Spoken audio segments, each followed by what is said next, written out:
With the release date for The Division 2 set for less than 100 days away, I wanted to use my knowledge of my mini playthroughs of the demo at PAX West and a little scrounging for additional information through multiple sources and compile them into this brief guide designed to get you ready for The Division 2.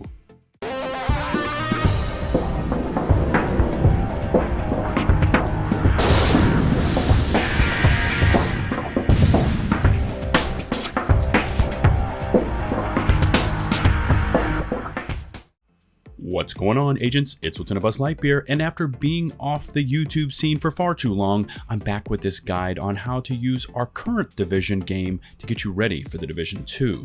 Now, FYI, I've had this video in the works for over a month and just haven't had the time to finish it up, as I'm extremely tight on free time, and I've been allocating all of my spare moments into my Twitch streams. However, I feel reinvigorated after just returning from a Division event, as it was just the kick in the pants I needed to finish this video up and post to YouTube. So without further delay, here are my top 3 tips on how to best use the Division to get us better prepared for the Division 2. 3.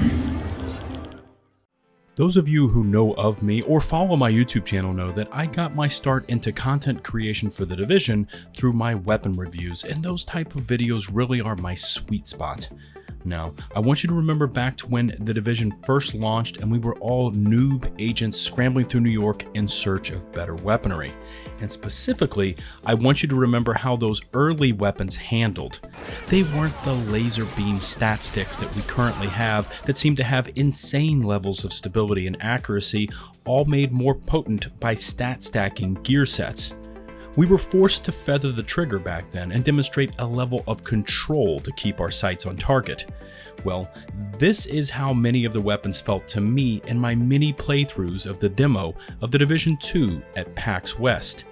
Reticle bloom is severe when spamming the trigger on a marksman rifle, and muzzle rise is pronounced on full auto weaponry when holding down the trigger for more than short bursts. Between my time on the demo and now, we have also had an in-depth interview with Frederick Thylander on State of the Game, where it was revealed that all weapon mods have both a positive and negative attribute to them. For instance, you can mount an optic on a weapon that grants a positive effect for stability, but in turn a negative effect for accuracy. Gone are the days of more and more positive attributes on our weapons and gear that have really narrowed the skill gap in the Division. So what do we use in the Division to get us better ready for the weapon handling in the Division 2?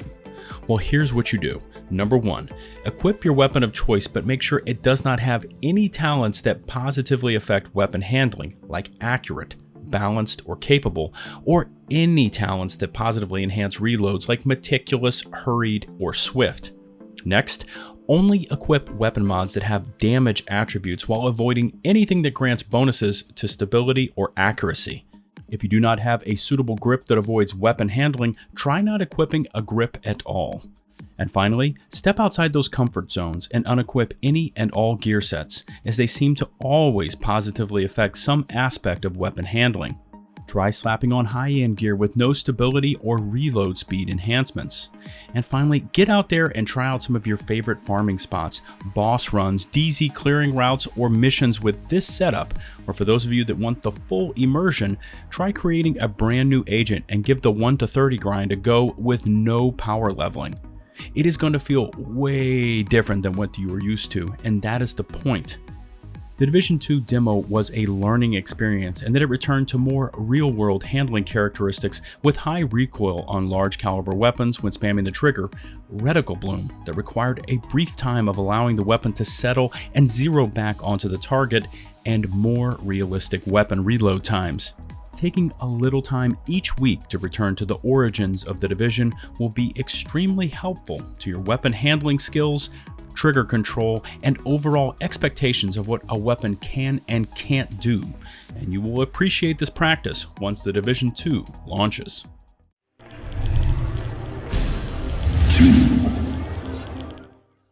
To heal or not to heal? That is the question.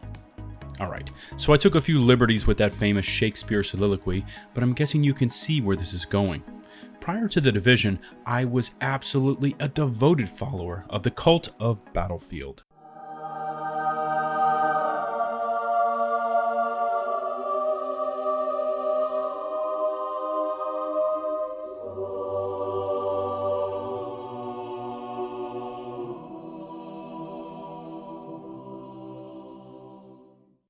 and was shocked when I converted over full-time to the Division.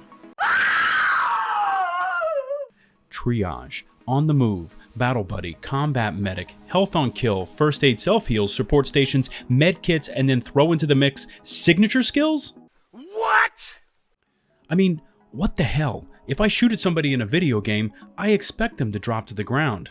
And probably like many of you, I lost a lot of attraction to PvP in the Division due to burst healing and the ability to stack multiple healing sources on top of one another.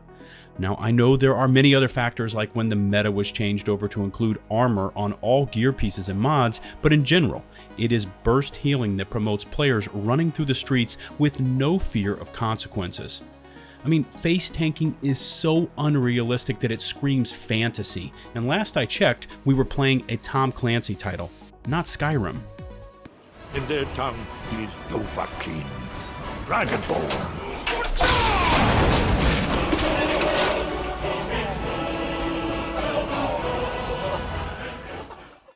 Luckily for us, it looks like the dev team has seen the error of their ways when it comes to all of this heal stacking and has greatly simplified and reduced the healing sources in the Division 2. Okay! Now, we all know that in the Division 2, we will have an armor bar on top of our health bar, and we know this because it has been publicly revealed as well as seen and recorded on all of the demos from the various shows. We also know from the dev blogs that we do have several small sources of sustainable healing from our skills, like the Hive, but the vast majority of our healing is done through medkits. Medkits, which actually replenish our armor bars, require time out of combat to administer, and have a timed buffering mechanic that requires us to not be taking incoming fire to complete. Now, long story short, you need to find cover, hold the medkit button down, and let it complete the buffer timer to replenish you to full armor. Gone are the days of face tanking, popping a self-heal, face tanking some more, popping a medkit, face tanking some more, popping your signature skill, combat medic, support station, yada yada yada, and who in the hell thought the 6-piece talent was a good idea on Nomad? But I hope you leave enough room for my fist, because I'm going to ram it into your stomach and break your goddamn spine! So here is my suggestion for how to use the Division 1 to get you ready for the Division 2. First, turn off all your healing skills like self-heal and support station. Next, go into your player talents and disable them all. Simply turn them all off. And finally, make sure you are not running around with any health on kill on your gear or using weapon talents like sustained, predatory, or self-preserved. Now you are ready to get a good feel for how I experienced PvE in the Division 2 demo. You only have the medkits that require time to administer and are therefore required to take cover as much as possible and limit your exposure to incoming damage. The dev team was not joking when they said that the Division 2 is now a cover-based shooter, and if you want to be fully prepared for this change in combat, try out my suggestions for disabling all your healing sources. And I still want to know who in the hell thought the 6-piece talent on Nomad was a good idea. 3,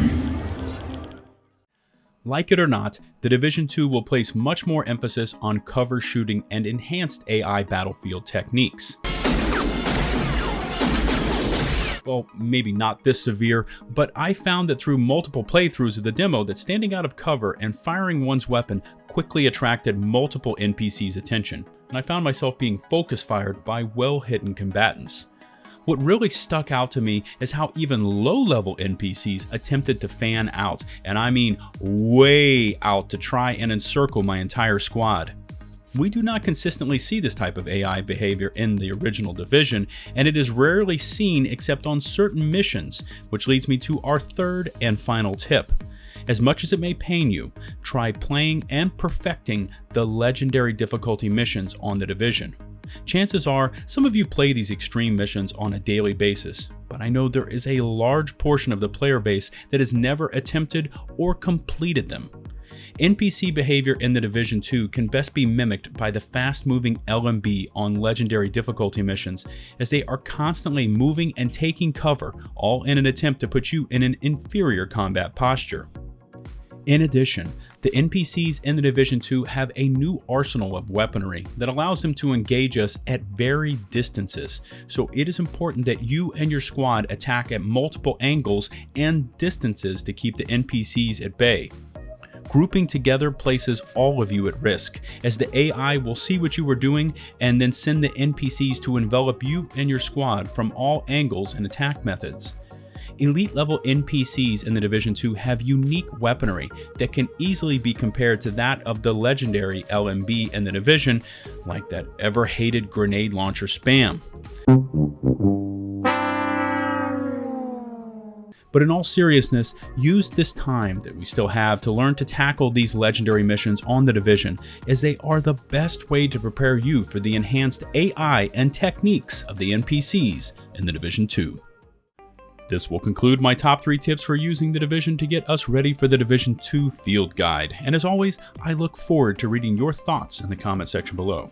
If you could take the time to rate the video with a huge thumbs up, it would be greatly appreciated. If you want some more LtBuzzLitebeer and my Division and Division 2 content in your lives, make sure to pound that sub button, follow me on Twitter, and look for me over on Twitch with weekly Division streams. Thank you for taking the time to watch my guide, and until my next The Division video, this is LtBuzzLitebeer saying peace out.